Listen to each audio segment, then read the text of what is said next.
What is going on, guys? My name is Ben. How are you guys doing today? What I have for you today in this video is I want to talk about my thoughts that happened recently at Apple's event. So let's first start off with the first thing they talked about was macOS 10 10.11 El Capitan. I finally found out how that's actually pronounced after watching the event. Thank goodness Apple, they didn't have that event up until the next day, which it surprises me because they usually have it up on the day they have the keynote. But hey, you know, sometimes things don't go the way you planned. So El Capitan, basically they're just trying to do this to make your life easier for those of you guys who use Mac OS 10 on those Macintosh computers of yours, and therefore, you know, such as like the larger scroll, the largest cursor after you wake up your Mac, and then you're able to control your panels and all that whatnot. Basically, this isn't a huge update, but Apple's just trying to make the operating system more user-friendly to use, and basically just trying to make your life easier, so that way you can finish your task in a more efficient way in a certain amount of time, and supposedly, well, hopefully it helps you finish your task quickly. So that's all I gotta say about Mac OS 10. Other than that, I feel like there wasn't really much to it, and there's no way for me to test out these features, even if there's a public beta coming out next month in July, because I don't have a Mac computer. I definitely would like to have one, because recently I've been playing around with Macs at a site, and it's actually a very interesting experience. Gotta be able to get my own Mac one day, so hopefully that'll happen. I don't know when, but I hope it does. So for those of you guys that are looking forward to OS 10 El Capitan and you have a Mac, go ahead and sign up for the beta version if you want to. All you have to do is put in your Apple ID, and that's it. And if you're a developer who actually pays for a service, so that way you can test your applications in the operating system made by Apple, and you can actually jump onto the beta version right now. But for everybody else, we gotta wait until July. Now, this is the first time that Apple is releasing a public beta, so it's going to be interesting to see how this works out. Next, let's talk about iOS 9, and in my opinion, I feel like I have a lot to say about iOS 9. For those of you guys that don't know how I feel about iOS in the past, I feel like it's stale, and there's really not much to the operating system, especially since, you know, recently I switched over to an Android device. Not completely switched over to an Android device, but actually use an Android device as my actual phone that I use for text messaging, phone calls, and internet. iPhone, well, I could have done that before, but I wasn't on a plan, but now I am. I just decided to get an Android device just to try something new and see how I like this operating system compared to what I'm used to in iOS. And let me tell you something, I've missed out a lot by not getting one of these things right here. And to see what Apple's doing with iOS 9, I feel like they're catching up to Android, but they're doing it in a slower pace because they want to make sure that everything works. However, while everything works, some of these things that Android can do already aren't done exactly the same way in iOS. And usually, from what I've seen so far, it's either Android is better at those things still, or maybe you feel like iOS is better because they hardly run slow even after getting the device out of the box brand new. So I don't know, it really depends. For me, I haven't seen that much of a difference yet, but I can't really compare to speeds like that because, first of all, Apple is the only manufacturer of their products, and Android devices are made by multiple manufacturers. But the main manufacturer that we will really worry about would be the Nexus devices, because the way Google designs the Android operating system and deploys them on the Nexus devices and have other manufacturers create the device for them is the way Google wants you to use Android, or how they picture users using Android versus having all these other skins like HTC skins, HTC Sense, Samsung TouchWiz, Motorola. I don't know what they call it now. They used to call it Motorola, but I know it's different now, and supposedly a little bit better. But iOS 9 basically Apple made Siri smarter and it tries to get to know you, and I just find it a little strange that it really, when they say Siri tries to get to know you, it really tries to know you. Such as like, actually let me grab my iPhone right here. Sorry, it was behind me. Okay, so this is the strange part that I find. iOS 9, it tries to react depending on what you do with it. You plug in your headphones, your music starts playing.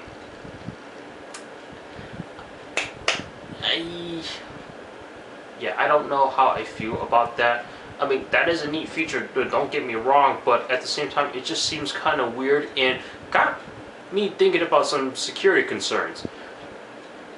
Because basically, I don't know what can happen, but I just feel like this is something a little weird to me. Maybe I just have problems with, companies and security in general.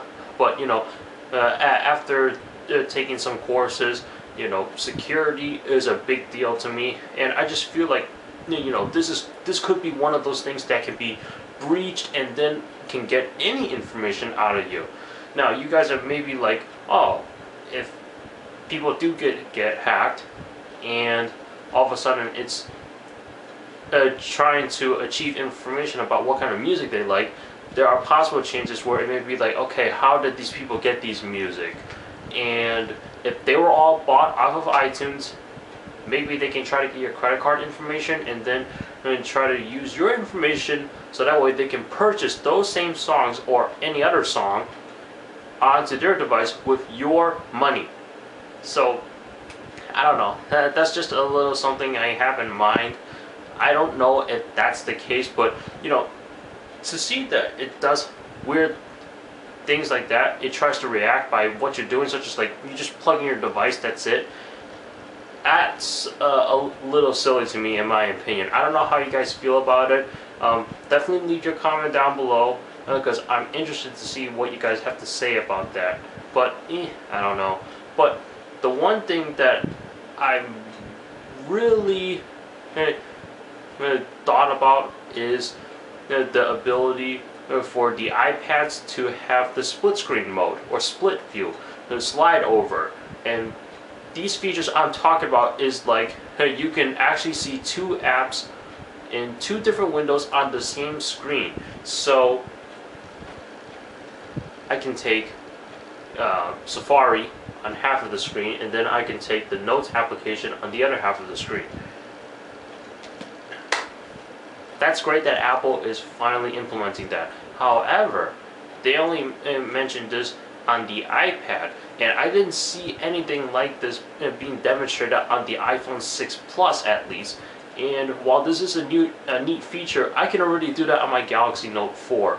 And I'm saying the Note 4 because it's not a tablet, it's a phone, but with a giant screen on it. But it's not this particular model that only supports that kind of feature. So does the Galaxy S6 and the S6 Edge, and then probably some previously Galaxy devices before it. And Samsung, they call this multi-window. And multi-window works fine, it works flawlessly. It just depends on your device, on what it's doing. At times, sometimes if your device is really drawing a lot of RAM and power from the CPU, then you may notice a little bit of lag here and there, but I'm surprised that Apple hasn't implemented any of this in the iPhone 6 Plus. At least that's what it looks like to me. And me personally, I feel that the iPhone 6 Plus is capable of these features. Yeah, it's a 5.5 inch screen compared to 9.7 inches or 7.9, but so what? I mean, my Galaxy Note 4 is 5.7 inches. I can already do that. And the way they implemented this feature is changing the multitasking feature or the task switcher, whatever they called it. They basically redesigned it, and they said they also redesigned it on the iPhones as well. But I don't know if you can do any of those features on the iPhones, both the 6 and the 6 Plus. The 6 I can understand, but the 6 Plus, it's got me wondering, okay, why? So that's all I gotta say for iOS 9. And I don't know. I'm gonna try out the public beta next month. I'm deciding on which device I want to put it on because I want to see how it's capable of running on the iPhone 5 or the iPod Touch 5th generation, because apparently this supports every device that can run iOS 8 or is running iOS 8, even the iPhone 4S. And if I know the 4S is going to be slow, since it is slow right now with iOS 8, I'm assuming the same thing with iOS 9, but even slower. And I believe the iPhone 5 will run slower than it is right now on iOS 8. But it's a public beta, so I'm going to see how it works. Now, watch OS2. This I'm not really interested in because I don't really pay attention too much to the Apple Watch. Well, I do a little bit, but the Apple Watch just doesn't excite me. So, for those of you guys that really like the Apple Watch, really like smartwatches, watch OS2 from what I've seen is a big update compared to version 1. Or whatever it was previously when it first rolled out with the watch. Time lapse, time travel, FaceTime audio, and then it improved maps, and Apple Pay is integrated with this, and iOS 9 and also has some Apple Pay improvements as well. So for those of you guys that look forward to the Apple Watch and really like using the thing, I can guarantee you're definitely going to like watch OS 2. Not me, because it's not really for me. Now, as far as Apple Music is concerned, this is the last thing they talk about. This is their music streaming service, and it's supposed to compete with Spotify and then all those other kinds of services. And, this is something that I don't really have an interest as well, because I don't use Spotify, I don't use any music streaming service, Pandora. No, I just like to store my stuff on my devices. But for those of you guys that do like streaming your music, first of all, I don't even stream my music because that takes up data, and then eventually my data is gonna run out. But, for people that do it anyway, I mean, it's another option for you guys. And one thing that really surprises me is they're gonna roll out this feature on Android devices as well. That's even surprising to me, because I've never seen Apple do anything like that before. They always kept their features strict on their devices and their products, and now it's going to be rolled out onto Android devices. I mean, Apple's actually doing something right here. They actually have a feature that they can take and put it out across all platforms. It's like Google Drive can be put on iOS, Android, almost every operating system out there. And it's great to see Apple finally doing this. But that means they're going to have to keep up, because they have to make sure these apps work on multiple devices out there. And with these manufacturers creating Android devices but with their own taste, it could be difficult, but I'm pretty sure Apple can handle it. So that's pretty much my thoughts about the event. Overall, I was excited at times, and then there were times where it got me thinking, and then there were times where I just had no interest in, because for the products that it's involved in, I never had interest in those as well. But for those guys that do, hopefully this might have got you thinking a little bit. Maybe you can prove me wrong in something, but that's just how I feel about these things that Apple has talked about. So what did you guys think about the event? What was your favorite part? What was your least favorite part? What do you look forward to? What you don't look forward to? Anything. Leave your comment down below. Thanks so much for watching. Please subscribe, rate, comment, and check out the description below for my social media links, Twitter and Instagram. I will see you in the next one. Take care.